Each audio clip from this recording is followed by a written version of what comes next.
সংসদ নির্বাচন আয়োজনে সিইসির কাছে চিঠি, ইতিবাচক হিসেবে দেখছে বিএনপি।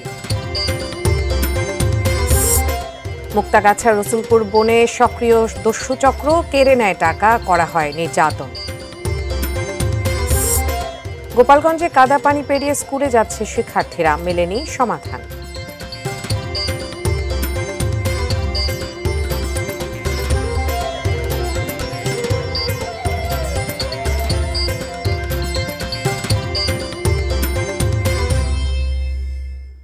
দেখছেন এটিএন নিউজ, দেশের খবর আপনাদের সাথে আছি আমি উজমা হাসান। দর্শক, এতক্ষণ জানিয়ে দিচ্ছিলাম নাসিফ ফ্লোর ক্লাসের সৌজন্যে শিরোনামগুলো।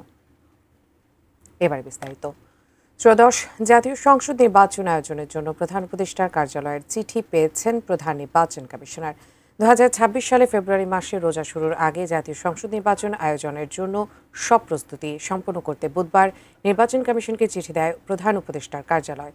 সকালে নির্বাচন কমিশন ভবন থেকে চিঠি পাওয়ার বিষয়টি নিশ্চিত করা হয়। নির্বাচন কমিশনের সিনিয়র সচিব বরাবর পাঠানো এই চিঠিতে উল্লেখিত সময়ে প্রত্যাশিত মানের অবাধ, সুষ্ঠু, শান্তিপূর্ণ ও উৎসব মুখর জাতীয় নির্বাচন আয়োজনের প্রয়োজনীয় কার্যক্রম গ্রহণের জন্য অনুরোধ জানিয়েছেন প্রধান উপদেষ্টার মুখ্য সচিব এম সিরাজউদ্দিন মিয়া।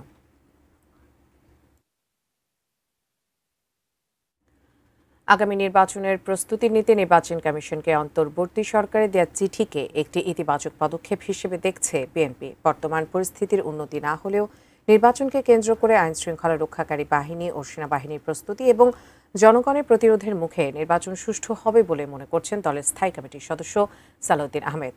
নির্বাচনে জোটবদ্ধভাবে না গেলেও যোগ্য মেধাবী প্রার্থীদের অগ্রাধিকার দেবে বিএনপি। আরও জানাচ্ছেন নাজিয়া আফরিন। 2026 সালের ফেব্রুয়ারি অন্তর্বর্তী সরকারের প্রধান উপদেষ্টার বক্তব্য অনুযায়ী আগামী ফেব্রুয়ারিতে হচ্ছে নির্বাচন। বিষয়টিকে ইতিবাচক হিসেবে দেখছেন বিএনপির স্থায়ী কমিটির সদস্য সালাউদ্দিন আহমেদ। এই নির্বাচন অনুষ্ঠানের জন্য তিনি সম্মত হয়েছিলেন লন্ডন বৈঠকে আমাদের নেতা জনাব তারেক রহমানের সাথে। বৃহস্পতিবার দুপুরে গুলশানে নিজ বাসভবনে সাংবাদিকদের সাথে আলাপকালে তিনি বলেন, অন্তর্বর্তী সরকার নির্বাচন সুষ্ঠু রাখতে রাজনৈতিক দলগুলোর প্রত্যাশা অনুযায়ী প্রস্তুতি নেবে এবং ভবিষ্যৎ সরকার যারাই আসুক, আমি মনে করি তিনি একজন বিশ্ববরেণ্য ব্যক্তিত্ব হিসাবে এবং একজন প্রতিভাবান মানুষ হিসাবে আমাদের দেশ এবং জাতি নিয়ে তার যে ভাবনা, যারাই সরকারে আসুক তারা সেই ভাবনাগুলোকে ধারণ করে এই জাতি গঠনে এগিয়ে যাবেন। এনসিপি, জামাত ইসলামীর মতো কয়েকটি দলের আপত্তি, জুলাই সনদ বাস্তবায়ন নির্বাচনের আগেই হতে হবে।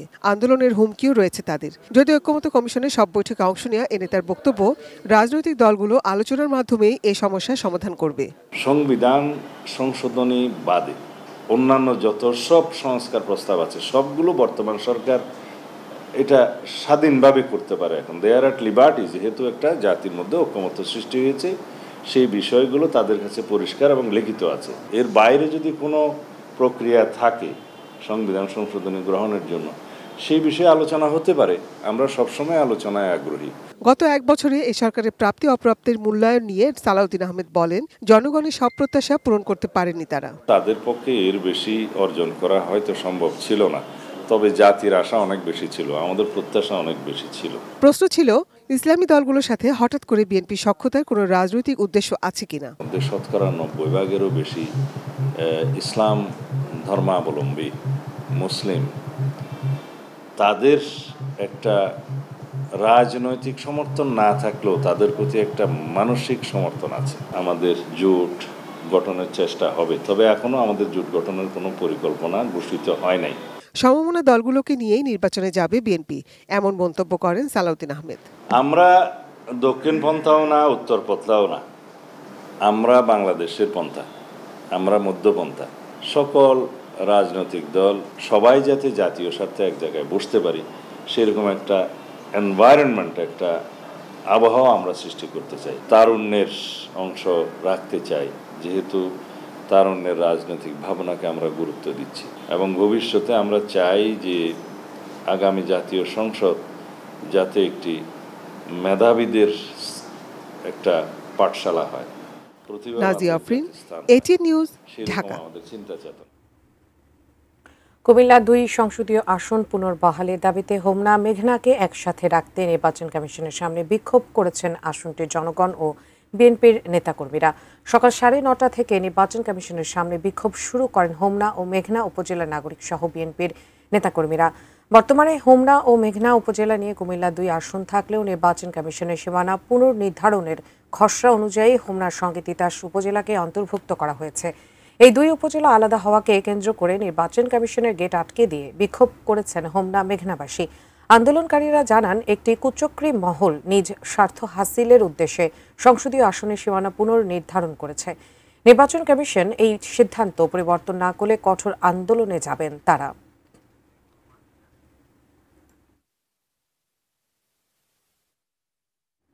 দর্শক, দেশের খবর এই মুহূর্তে নিয়ে নিচ্ছে একটি বিরতি, আমাদের সঙ্গে থাকুন।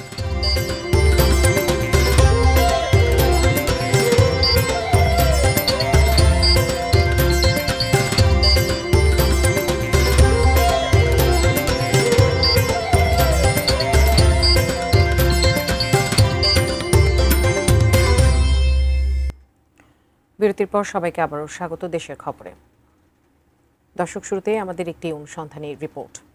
ময়মনসিংহের মুক্তাগাছায় রসুলপুরে বনে একটি দস্যু চক্রের সন্ধান পেয়েছে এটিএন নিউজ, যারা বিভিন্ন কৌশলে অন্য জেলার বাসিন্দাদের বনের দুর্গম এলাকায় নিয়ে দেশীয় অস্ত্র দিয়ে হামলা করে কেড়ে নেয় টাকা সহ সাথে থাকা মালামাল। রাশিদুল ইসলামের ক্যামেরায় আসাদ ভুঁইয়ার 3 পর্বের অনুসন্ধানের আজ দেখুন দ্বিতীয় পর্ব। কম দামে ডলার কেনার লোভে পড়ে ময়মনসিংহের মুক্তাগাছার রসুলপুর বনের দুর্গম এলাকায় গিয়ে প্রতিদিনই দস্যুতার শিকার হচ্ছে বিভিন্ন জেলার মানুষ। এই দস্যু চক্রের তথ্য অনুসন্ধানে অর্ধেক দামে ডলার কেনার প্রস্তাব দিয়ে তাদের সঙ্গে যোগাযোগ করে এটিএন নিউজ। নগদ টাকা নিয়ে বাপ্কির মোড় এলাকায় যেতে বলেন চক্রের সদস্য মোহাম্মদ শাকিল। ব্যাটারি চালিত অটোরিকশা নিয়ে সেখানে হাজির হয় চক্রের আরেক সদস্য রুবেল। মূল সড়কে যাওয়ার কথা থাকলেও প্রায় 30 মিনিট পর গলিপথে ঢুকলো অটোরিকশা, যে সড়কে আর কোনো যানবাহন নেই। 30 থেকে বাড়তে 50 মিনিট হয়ে গেছে। মোবাইলের অপর প্রান্তে থাকা ব্যক্তিদের সঙ্গে রুবেলের কিছু অস্পষ্ট কথায় বুঝতে বাকি নেই অপেক্ষা করছে 10-15 জনের একটি ভয়ঙ্কর দস্যু চক্র। চালক অটোরিকশার গতি বাড়িয়ে দিল। জনশূন্য এলাকার দিকে দ্রুত গতিতে এগিয়ে যাচ্ছে রিকশা। 3 রাস্তার মোড় আসতেই রিকশার গতি কিছুটা কমল। অতিরিক্ত ঝুঁকি বিবেচনা করে জোর করে রিকশা থেকে নামতে হলো। দ্রুত ঘটনাস্থল ত্যাগ করে তারা। দস্যু চক্রের তথ্য অনুসন্ধানে কথা হয় পাশের এলাকার কয়েকজন যুবকের সাথে। তাদের নিয়ে প্রায় 2 ঘন্টা বিভিন্ন সড়ক ঘুরে পাওয়া গেল ওই অটোরিকশার সন্ধান। ওদের ঠিকানা কোথায় ভাই? ওদের ঠিকানা আমি জানি না ভাই। প্রথমে সবকিছু অস্বীকার করলেও স্থানীয়দের সহায়তায় তার মোবাইল থেকেই দস্যু চক্রের বাকিদের নাম পরিচয় জানা গেল। রুবেল মনে করেন আঙ্গুর বাড়ি পাশে বাড়ি। স্থানীয়দের চাপে দস্যু চক্রের সন্ধান দিতে দলের সদস্যদের বাড়িতে নিয়ে যেতে রাজি হয় সে। আমাদের উপস্থিতি টের পেয়ে ঘরে তালা লাগিয়ে সটকে পড়ে দস্যু চক্রের সদস্য রুবেল। বাড়ি থেকে পালিয়েছে শাকিল, তবে নিজ ঘরেই পাওয়া গেল শাকিলের মা শাহনাজ পারভিনকে। তিনি অকপটে স্বীকার করলেন ছেলে শাকিলের অপকর্মের কথা। ছেলে মানুষকে বাইরে থেকে মানুষের ডেকে এনে যে আঘাত করে, মারে, পিটায়, সেগুলো আপনারা দেখেন না? আমরা দেখি স্যার, আমরা দেখি হাল্লাহাল্লি করি, চিল্লাচিল্লি করি, পাও ধরি, ভেগাত্তা করি, সব করি, কাজ হয় না। দস্যু চক্র চালিয়ে এই দুর্গম এলাকায় দোতলা পাকা বাড়ি নির্মাণ করেছেন চক্রের মূল হোতা আজগর।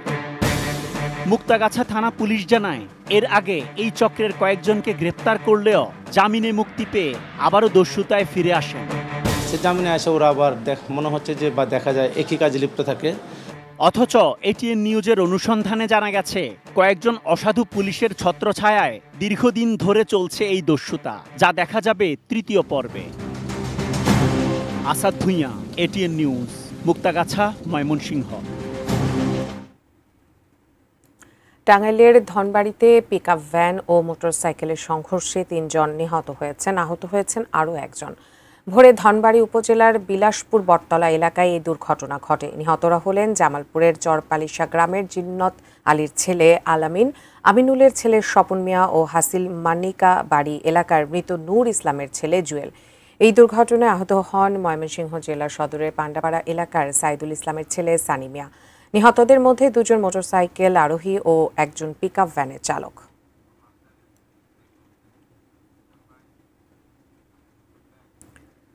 দর্শক, দেশের খবর আবারও নিয়ে নিচ্ছে একটি বিরতি, আমাদের সঙ্গে থাকুন।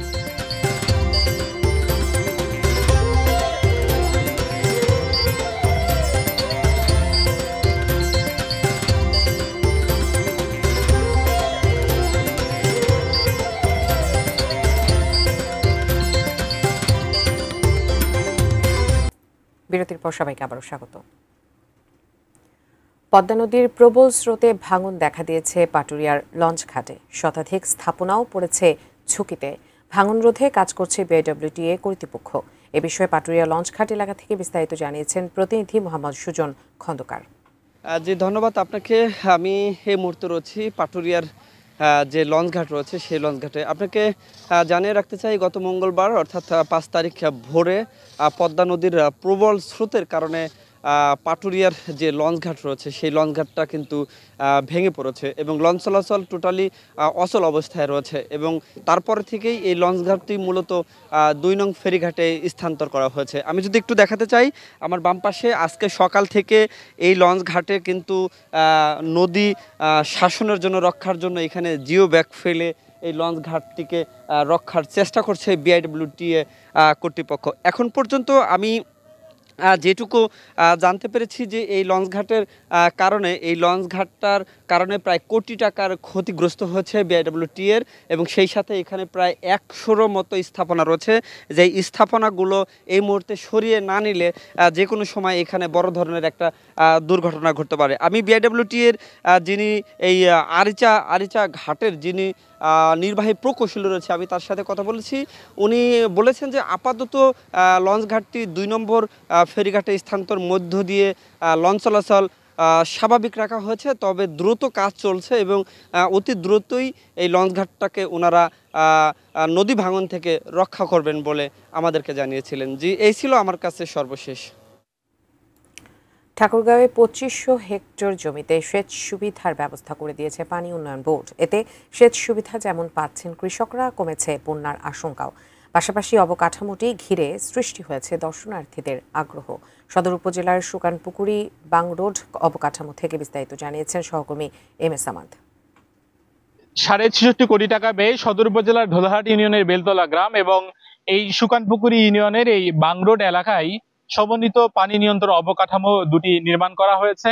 এই দুই এলাকার মানুষের দীর্ঘদিন ধরে একটি প্রত্যাশা ছিল, এই এলাকায় যদি এই পানি নিয়ন্ত্রণ অবকাঠামো তৈরি করা হয় তাহলে কৃষিতে একটি ব্যাপক পরিবর্তন হবে এবং সেচ সুবিধা পাওয়ার কারণে যেমনি ভাবে ফসল উৎপাদনে দাম কমবে, অন্যদিক দিয়ে ভালো ফসল পাওয়ার পাশে কৃষিতে একটা যে নতুন দিগন্ত, এই নতুন দিগন্তের উন্মোচন হবে। এবং এই দুটিকে, এই যে সমন্বিত পানি নিয়ন্ত্রণ অবকাঠামো নিয়ে আমরা একটু কথা বলতে চাই। আমাদের সঙ্গে পানি উন্নয়ন বোর্ডের নির্বাহী প্রকৌশলী গোলাম জাকারিয়া রয়েছেন। আমাদের যে পানি নিয়ন্ত্রণ অবকাঠামো দুটি নির্মাণ করেছি, এতে আমাদের বেলতলায় আমরা প্রায় ১৩০০ হেক্টর জমিতে সেচ প্রদান করতে পারবো এবং বাংরোডে প্রায় ১২০০ হেক্টর জমিতে। যে ভূগর্ভস্থ পানির স্তর দিন দিন নিচে নেমে যাচ্ছে, সেই জায়গা থেকে আমাদের এই পানি নিয়ন্ত্রণ অবকাঠামোগুলো আমাদের পানিটাকে ধরে রাখতে এবং ভূগর্ভস্থ পানির স্তরের উন্নতি ঘটাতে সাহায্য করবে। সব মিলিয়ে এই দুটি অবকাঠামোতে প্রায় ২৫০০ হেক্টর জমিতে যারা কৃষক রয়েছেন তারা সেচ সুবিধা পাবেন। আমরা বিশেষ করে এই এলাকার কৃষকদের সঙ্গে কথা বলেছিলাম, তারা কিন্তু বলেছেন যে এর আগে কিন্তু সেচে তাদের বাড়তি একটা খরচ হতো এবং এই অবকাঠামো করবার কারণে এখানে সেচ সুবিধা তারা ভালো পাবেন, যেমনি ভাবে উৎপাদন খরচ তাদের কমে আসবে, অন্য দিক দিয়ে তারা ভালো ফলনের যে আশা সেটিও করবে। এর পাশাপাশি আমরা দেখেছি যে সারাদিনই কিন্তু এখানে একটি দর্শনার্থীদের ভিড় হয় এবং বিভিন্ন জায়গায় এখানে দোকানপাটও গড়ে উঠেছে। পাশাপাশি কিছু মানুষের কর্মসংস্থানের পাশাপাশি যে অবসর সময়ে যে একটি ভালো সময় যে কাটানোর যে একটি পায় তারা, এটিও তাদের প্রত্যাশা পূরণ হয়েছে। দর্শক, দেশের খবরে পর্যন্তই। তবে যাবার আগে নাসির ফ্লোর ক্লাসের সৌজন্যে শিরোনামগুলো দেখে নেব আরো একবার। সংসদ নির্বাচন আয়োজনে সিইসির কাছে চিঠি, ইতিবাচক হিসেবে দেখছে বিএনপি। মুক্তাগাছার রসুলপুর বনে সক্রিয় দস্যুচক্র, কেড়ে নেয় টাকা, করা হয় নির্যাতন। গোপালগঞ্জে কাদা পানি পেরিয়ে স্কুলে যাচ্ছে শিক্ষার্থীরা, মেলেনি সমাধান। এবং টাঙ্গাইলে পিকআপ মোটরসাইকেল সংঘর্ষে নিহত ৩।